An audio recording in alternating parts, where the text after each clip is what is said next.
Good evening, everybody. Welcome to the September meeting for the Sandtown Community Association. We are without our president tonight, Debbie, who's traveling, so we're going to move forward with the meeting. The meeting tonight will be fairly quick compared to normal because we do not have any developers on tonight. So what we do have will be the fire, police, our council members, as well as our school board member presenting on tonight. So without any further ado, let's open our meeting as we normally do in a custom fashion with a word of prayer. Heavenly Father, thank you for allowing us to join today to handle the business of our community. We ask that you to continue to bless us, continue to give us the energy, the strength to make where we live better. In your name, Heavenly Father, we pray. Amen. Do we have anyone from fire on the call?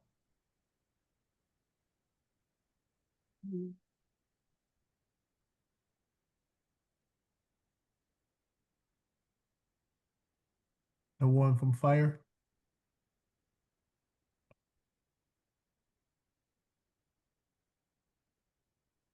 We'll reach out.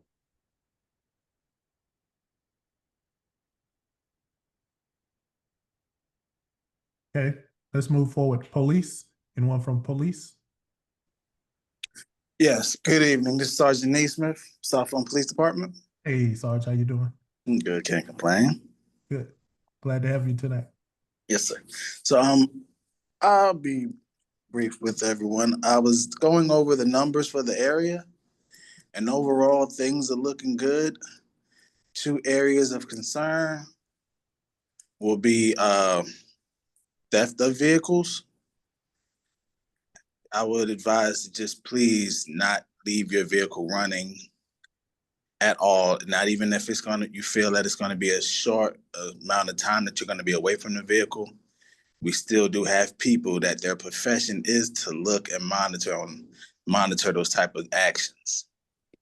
So that, as well as not leaving items visible in your vehicle. We still have a lot of that going on. The numbers for those two things are concerning to me because those numbers have gone up. Outside of that, if we can just remember to not leave vehicles running and to avoid leaving items inside the vehicle, even if it's something as an empty book bag or empty bag, they won't know that it's empty until they bust a window or cause damage to your vehicle and find out. And at that point, you're left with paying for those damages. So to avoid that altogether, if it's something that you have to leave in your car, I would advise to put it in your trunk, out of the view, because we still have kids that are willing to bust the window, or a lot of them go around checking door handles. So just remember to keep your doors locked and not leave items visible inside of your vehicles. Outside of that, I would just ask everyone, if you're not following the department on Facebook, please, if you can, do so. A lot of our events, we're kicking back up our Coffee with a Cop and Chat and Choose, which is our events that help us engage the community and do Q&A. So we had our third one on today in District 7 at the McDonald's on Old National, but we're going to be working our way around to each district to make sure that we have one and touch base with everyone. But again, we advertise that through our our department social media. So I would advise from time to time, just check in and see when it's in your area or close enough for you to participate in. Other than that, I have nothing else. If you have any questions, I'll answer them to the best of my ability. Great, thank you. Any questions, anyone?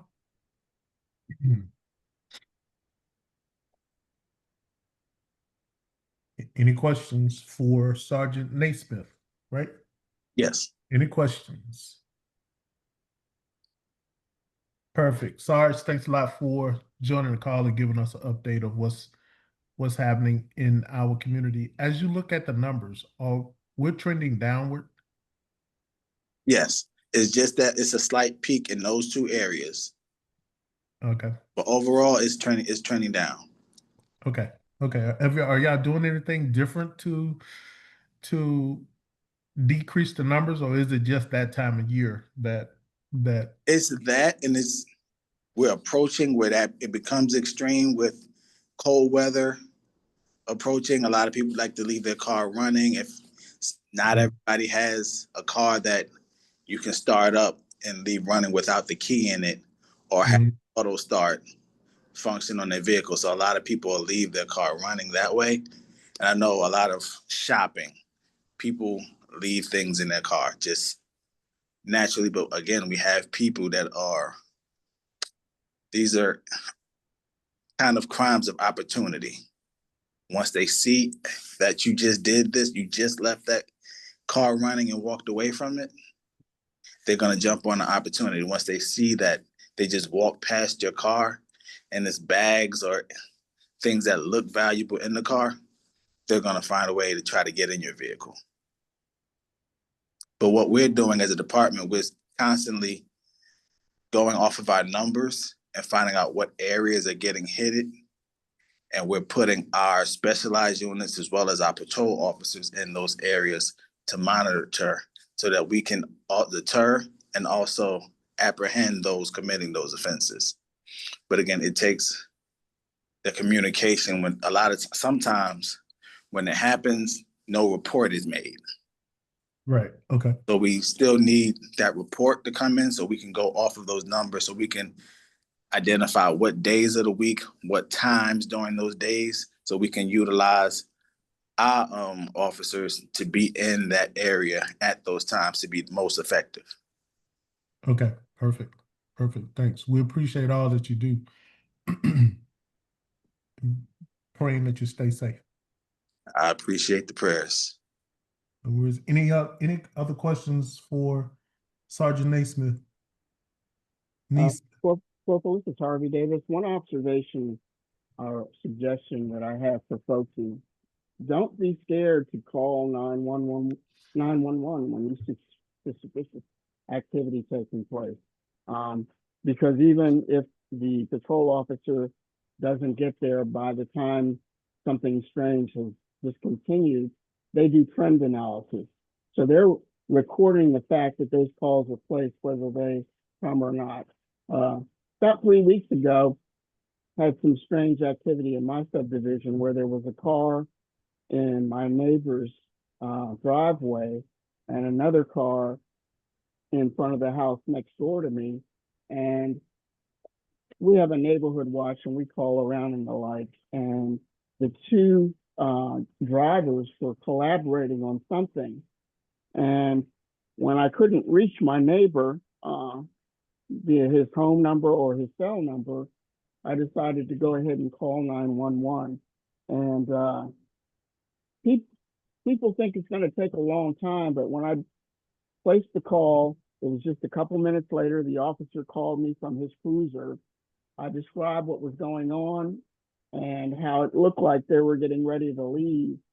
And he said, well, I'm going to swing through anyway. And he was in my cul-de-sac 7 minutes after I placed that call. So I say that to say that it is worthwhile calling, and you're probably going to get a quicker response from officers if you call it in as opposed to your alarm system. Absolutely. And I'll tell you why, because through the alarm system, it goes through a process of your alarm going off, them reaching out to you, trying to verify whether it's a valid alarm or not. That's minutes lost in that process. And then having it to go from your alarm company to dispatch and through their process to finally get it to an officer to have them come out there. So again, if you see something, please say something. And you can remain anonymous. You can say that you see this, but you don't need an officer to make contact with you, and you just want them to go check it out.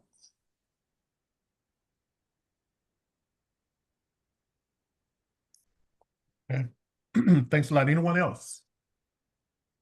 Any other questions or comments? For Sergeant Neesmith, Fulton County Police Department. I'm sorry, Cedar South Fulton Police Department. Yes, sir. Anybody going once, going twice? Thanks, Sarge. No problem at all. You all have a blessed evening. Did anyone show up from fire?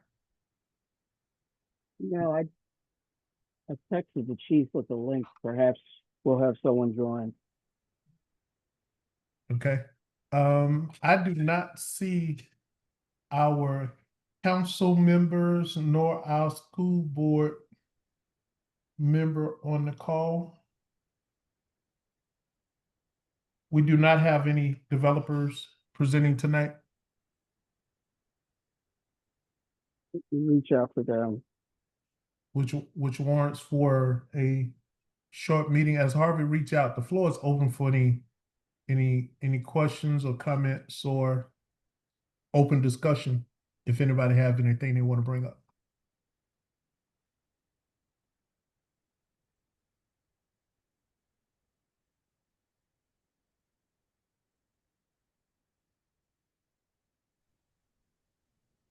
During last month's meeting, we did have Bill Edwards to speak and to show that we are not showing favoritism to anyone. If any of the candidates, or if you know of or you're supporting a candidate and they would like to take form on our monthly meeting to discuss their platform, or they're welcome to do so. Get on the agenda, just send a request to get on the agenda so they can present. We cannot endorse a candidate. However, we can make it available. There's a time limit, however, for them to speak if they choose to do so. Ms. Hill, you have your hand up? Yes, I do. Thank you. I was just wondering about that. Is anyone aware of any more candidates forums? There was one at Decision Point Church last week or week before last, I forget which one. But is anyone aware of any other ones coming up? I happen to know that Danita Chapman, who runs the organization that did those, is going to be continuing to do them.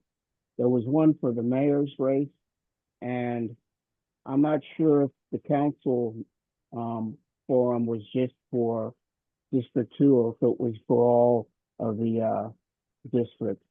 But typically, she's on Facebook and she'll post the ones that she's gotten. If we hear from anyone like the League of Women's Voters or whomever, we'll send it out to our email distribution. Someone just said that the AKA and Kappas will have one. So how do I get that information? Do I just, I'm not friends with them on Facebook. Typically, I just go out and Google things or I look for them. And when I see something of interest, I'll post it automatically on Sandtown Facebook page. Miss Warren just posted the one about the AKA and Kappas. Miss Warren, can you tell us how we can get that information to log in if that's going to be virtual? It will be in person. It will be at Langston Hughes High School on 927. Once the flyer, it will be coming out in the next couple of hours. I'll post it and then I'll also send it to Harvey if he wants to repost. Okay, thank you. No problem. And we've got Fire Chief Chad Jones on the line, I believe. Okay. Chief Jones, are you there? Yeah, I'm here. I'm so sorry for being late. We had a little bit of action this afternoon. We had one of our firefighters get hurt while training, so we're all I'm still in my car and we're kind of running around. So sorry about that. Oh, no worries. Hope he's okay. Hope Yeah, it's minor injuries, but sounded worse than what it was. But yeah, he's at the hospital. He's gonna be released tonight. So a couple of days on rest and hopefully we'll get him back at work. Perfect. Well, the floor is yours. Well, again, sorry for being late and everything, but I'll just go over. I think everybody understands that got some big votes coming up in the city. Our headquarters training facility is up the bond for it, millage rate, and the budget. Fire department, we're looking really good. We have a class coming out, 15 should be graduating, which will help us with our staffing. We have, with growth, 40 vacancies, and we have 2 classes. We have one class that's going to be starting in October with 25, and then we'll be bringing in a second class of 15 in January. So as far as your fire department, we'll have no vacancies starting the first of the year, Wow. which is really good. We're continuing to move. We got new apparatus in, and again, our rescues are doing really well. In this last month, we've had 3 calls with cardiac arrest that we are actually got life saves, and that's incredible. And a life save for us is just not getting a pulse back, but they actually leave the hospital with a good quality of life. So we have those units that'll be recognized in some upcoming awards. But again, we thank everybody for supporting us and moving forward. We are still pushing out for our community emergency response team. So if anybody is looking to get their group through the CERT program, let us know. Also community CPR. And again, I'm open to any questions. Unfortunately, I didn't have a lot of talking points because of everything that's gone on in the last couple of hours, but I'm open to any questions you may have at this time. Thank you. Any questions for Chief Jones? Anyone? Chief Jones, I know we're in the no burning period. How good is compliance with that? Or do you have to go visit folks to extinguish their fires? So if I heard you correct, yeah, we are still in the no burn until October 1st. After October 1st, you can burn yard waste only. And again, what we tell people is if you see someone burning, call 911. We will come out. We will help them extinguish the fire, or they can extinguish it. We kind of give them the education the first time. Second time, we actually levy a fine on them for outside burning. This is a state law for our air quality. But again, if someone is burning something besides yard waste from October 1st through May 1st, we'll also have them extinguish them and do the same thing. If you're going to burn, we ask that they keep to be small piles. You water source available and you are outside with it. We got a lot of people that burn and they'll walk away from it, but you got to be with it. You got to have water, and it can only be during the daylight. So basically you're 8 to 8, and the city ordinance does not allow you to burn on weekends either. Weekends or holidays, you cannot burn. Thank you. Anyone else? Any other questions? Going once, going twice.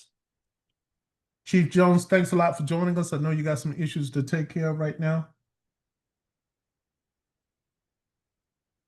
Praying for your safety.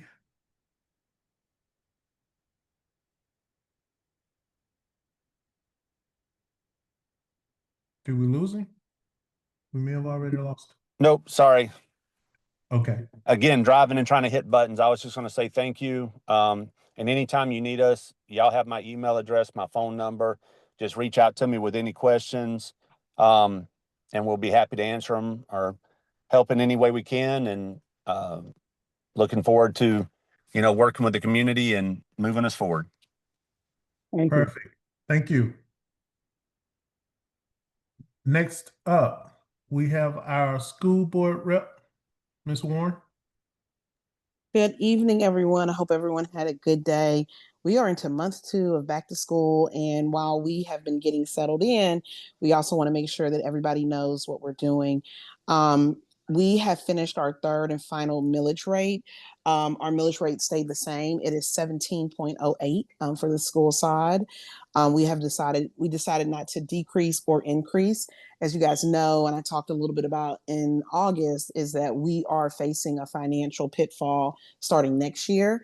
And so as we go through this year, we are making sure that we are going through departments, cutting anything that we deem just not necessary, and just trying to make sure that with the money that we have, that we're being good stewards. We have formed a committee called a GLIDE committee, and it is over throughout all of our schools and all of our departments, where we have looked at our operating budgets to get ideas on what we could possibly cut as we go into the next fiscal year, which will be the 26-27. And so we're just really trying to pay attention to that. In addition to that, we have spent a good amount of time applauding our Georgia milestone rates. Right now, we have the Georgia milestone rates have been released from the state, and Fulton County has over 70% of students in K-3 reading on level, which is a feat considering that during COVID, we were one of the first districts to decide to take a lot of our federal funding, which is about $100 million. And we spent about $90 million on it, on teaching teachers how to teach reading the appropriate way. So we are definitely seeing just the fruits of our labor. One of the things that if you've seen in the news, you've seen a lot of people talk about how school systems, the numbers are decreasing. On day one of First Day Fulton, we had 80,864 Fulton County School students. When we're talking about Zone 3 or the Westlake cluster or the Creekside or Langston cluster, we really are full. And when I mean that, I mean we don't see a significant drop of students who are leaving our schools. So keeping that in mind, we have looked at the first month of back to school, and we looked at our transportation. We have traveled over 1 million miles just last month for back to school, the home and back, and that's throughout the entire county. We've transported over 78,000 kids, transported twice a day. We have been over 63% of our fleet is classified with alternative fuel. It's the largest in Georgia, and we have over 930 general education buses and special needs buses. We are currently staffed at 92%. And we continue to get better and better each and every day. And don't worry about the numbers. I'm going to send this presentation to Mr. Davis so he can update it for you guys and send it out to all. We also, this summer, in our back to school update, we talked about a lot of the work that is happening. We are currently getting ready to rebuild Camp Creek Middle School. We're doing a lot of the groundwork. S.L. Lewis will be finished next year. We have updated that school. We also did a lot of renovations this summer. We worked on Paul D. West, Heritage Elementary School, Roswell. We did practice turfs at Creekside. Westlake High School got a new auditorium upgrades with their, I can't think, their audio system. We did a lot of network, new card readers, just you name it, we did it. So as I talk about this and we talk about back to school, one of the things that we have repeatedly started to message to parents is that since we're back in school and students are getting used to their new school year, new teacher, new all types of things, be sure to check your children's phones. We are noticing an uptick in ninth graders who are coming to school a little bit rowdy, some of them, and just having a harder time acclimating to high school and the expectations. So I was just on the phone with one of our high school principals, and they just talked about how, out of 400 ninth graders, there's probably about 20 kids who we are just seeing displaying some behavior that isn't conducive to learning. So just talking with our children about what the expectations are and how we want them to come to school ready and prime to learn. is really what we're focused on. Again, I will send this presentation out, this back to school presentation. Mr. Davis, I literally just sent it to you. So if you want, you can send it out to everybody tonight. But we just are ready for the second week of school. Tomorrow, Westlake High School will be playing Thurl High School. It will be at Westlake. So you guys might hear some Friday Night Lights. So if you have some time, come on and come see our football team and our cheerleaders and our band. But we're just happy to have the kids back. Sounds great. Any questions? Any questions for Ms. Warren? Anyone? As we're going into October, we are being very conscious on the numbers of our schools. Westlake High School sits at about 1,800 students right now. That's right on par with where we calculated them to be and where they should be based on the people who live over here. We are watching some of the developments that are proposed to come and keeping an eye out on them so that we can plan for next steps. But we just thank you guys for your partnership and please let me know if you have any questions, concerns. Please send me an email and I'll be sure to get it fixed for you. Oh, I had a question. Yes, sir. I lost track of where we were with the old Westlake building. Mm-hmm. Yep. So we are last year, at the end of the year, we had our operations department talk about what next steps are. Previous to the budget pitfalls that we're going to see next year, the plan was to tear it down and to build not a convention center, a professional learning center. That is still what we want to do. But we just don't know how long it's going to take us depending on what these exemptions look like and what federal funding looks like. And so in our next SPLOS, we're just starting to talk about our facilities master plan. That'll come from there. We've had people offer to buy the site, but the site is connected to the new Westlake, so we would not sell it. And so the idea is to tear it down and to build a professional learning space that we can use all throughout the county. With our budget downfalls, we don't know if it'll happen in the next year. And that is why we are hoping to put it into the 2032 capital plan for us to do something with that. We have been doing some cleanup on the inside because we stopped letting people rent it out while we did some internal fixes on it. It's just some things to keep it standing. And so I believe I need to check, but it is back up and operational. We have some things stored in there. And so right now that is what the long-term plan looks like. The pool, a lot of people, we've had some colleges ask us, are you interested in selling it? This is a residential neighborhood. And so one of the things that I've said is that, not entertaining people on selling it because we have kids and we have families and, this is a residential neighborhood. So making sure that it's used for education, and it would just best be if it was used for us. Used by us, I'm sorry. Thank you. Thank you. Any other questions for Ms. Warren?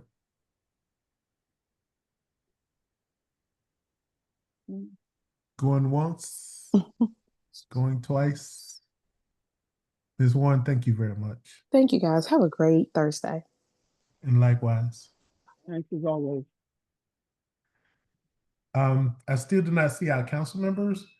However, Ms. Hill, did we finish with your question? You had started an open discussion, so I just wanted to make sure we circle back to you. Yes, I did. Thank you. Okay. Anyone else? Any open discussions, any questions, comments? The floor is open.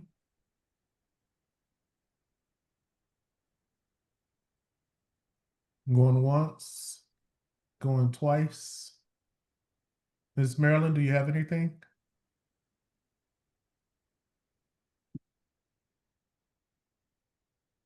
No. Okay. Sorry, I caught you off guard. I couldn't get the audio on. Okay. Harvey, do you have anything? Nothing new from me. It's just encouraging to see the progression of the sidewalk on New Hope Road. Another one of those items, in addition to Danforth, that was finished there, been in our blueprint for 10, 15 years. And so it's always great to see it coming together. The expansion of the lanes there at Fairburn and Cascade have been delayed by relocations of power poles by Georgia Power. Don't know anything about the quick trip that's supposed to come. I drove by there today and just saw nothing. So I'm going to follow up on that, as well as follow up with the Atlanta City Councilwoman Marcy Overstreet to see if there's any news on the Aldi and the like. But that's about it. I do have Okay. a question about that. The sidewalks. I noticed that on New Hope, they're getting the brick inlay in their sidewalks. Why didn't we get that on Campbellton? Different project, different time, different entity. The Campbellton white sidewalks were something that were part of Blueprint Sandtown, Sandtown. and I believe that it was GDOT that did those sidewalks. Oh, it definitely was GDOT. And don't know what the philosophy is, but they were intentionally wide to allow people on bicycles and walkers to work together. But delivery was by two different entities, as was the roundabout. That was about $9 million. Okay. All right, thank you. Anyone else? Questions, comments? Open discussion, anyone?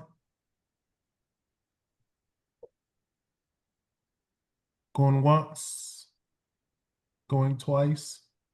It is now 7:03, everyone. We had I'm sorry, Mr. Francis, you have your hand up? Yes, good evening, everyone. Good evening. I'm very pleased to see that the sidewalk project is moving along very well. As we look at the northern end of New Hope Road, it looks like it's almost ready for pedestrians to enjoy it. However, on the southern end, I understand that there is a delay that is related to the sanitary sewer project. While we wait for the sanitary sewer project, we have got conditions which make it difficult or nearly impossible for homeowners to maintain the sidewalk or to have an appearance that is appealing. I live at 1805 New Hope Road, and there are weeds that are as tall as my fence. I made multiple requests, and I had what was an attempt to correct this about a week ago, but the conditions still have not been improved. I'm not asking Public Works to maintain the sidewalk during these conditions, but just to make it safe enough that homeowners can do it themselves while we wait for the sanitation project. And safe means the terrain should be such that you don't have to stand in the street, which is very unsafe in New Hope Road, or that the area is leveled, the dirt is leveled so that the homeowner can go ahead and maintain the area. And it would be great to do this. It's not just for the homeowner, but it's for the value of the neighborhood. One driving through a community doesn't just look at what's in front of one's house, but their comment would be, look at this community. And I think that there is a lot we can do in the interim to make sure that we keep it beautiful while we try to make the community more advanced with sidewalks down the road. Well, I'll commit to reach out to our Public Works Director and put the two of you together, either via email or a phone call. Because the sewer's being done, as you know, by the county, and the sidewalks are being done by the city. And I'll admit I don't know about the coordination effort. I knew there was going to be a challenge, but at the same time, the sewer comes down the middle of the street. But let's plan to collaborate like we did on that house on Elva Drive, okay? Certainly, Harvey, we've worked very well together, and it's all for the good of the community, not for just an individual homeowner. Absolutely, Thank absolutely. you. Thank you. Doug, Anyone else? I got a message from Doug Crawford that he's having, he's trying to unmute his audio. I don't know if that's something you can do, Donald.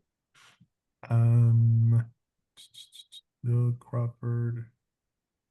Okay. Doug, can you talk now?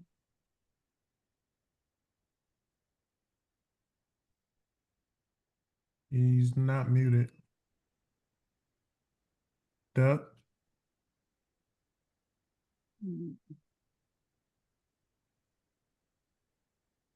Okay.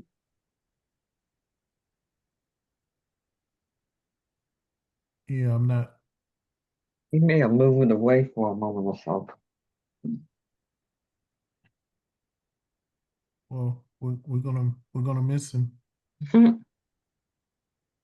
if he's not close. Anyone else? Question, comments, discussion? Going once, going twice. It's now 7:07. Our meeting has come to the point where we can adjourn. We ask that everyone to please continue to do what we normally do in our community to keep it as wonderful as it is. Support the Westlake team on tomorrow night and